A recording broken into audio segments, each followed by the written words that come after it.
তৃণমূলের 42টি আসনে প্রার্থী তালিকায় নাম ঘোষণা হতেই মন ভেঙেছে ব্যারাকপুরের সাংসদ অর্জুন সিংয়ের।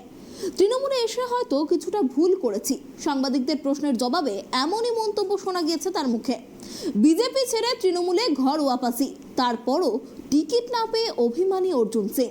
তৃণমূলের কাছে নিজেকে আনওয়ান্টেড বলে মনে করছেন তিনি। তাহলে কি এবার ফের বিজেপিতে ফেরার চিন্তা ভাবনা চালাচ্ছেন অর্জুন? এই নিয়ে যখন জোর চর্চা চলছে রাজ্য রাজনীতির অন্তর্মহলে, ঠিক তখনই গুঞ্জন আরও বাড়িয়ে দিলেন বঙ্গ বিজেপির সভাপতি সুকান্ত মজুমদার। কি বলেছেন তিনি শোনাবো। দেখুন, অর্জুন সিং আমাদের টিকিটে জিতেছিলেন, উনি তারপরে তৃণমূল কংগ্রেসে চলে গেছিলেন।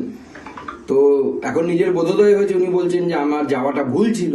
তো আমরা তো আগেই বলেছিলাম যে আপনি যাচ্ছেন ভুল করেছেন, এটা যাওয়া ঠিক নয়। কারণ আলটিমেটলি বিজেপি মানুষের ভালো বোঝে, মানুষের সাথে থাকে। বিজেপি মানুষকে সঠিক পথ দেখাতে পারে।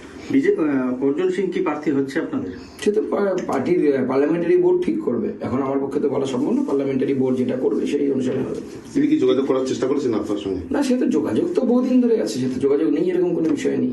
টিকিট না সবার সাথে সবার যোগাযোগ থাকে। টিকিট না পেয়ে তিনি তৃণমূল থেকে বেরিয়ে আসলেন, মানে আপনাদের ছিল, তারপর তৃণমূল গেল, আবার তৃণমূল থেকে টিকিট না পেয়ে বেরিয়ে আসলো, কি বলবেন?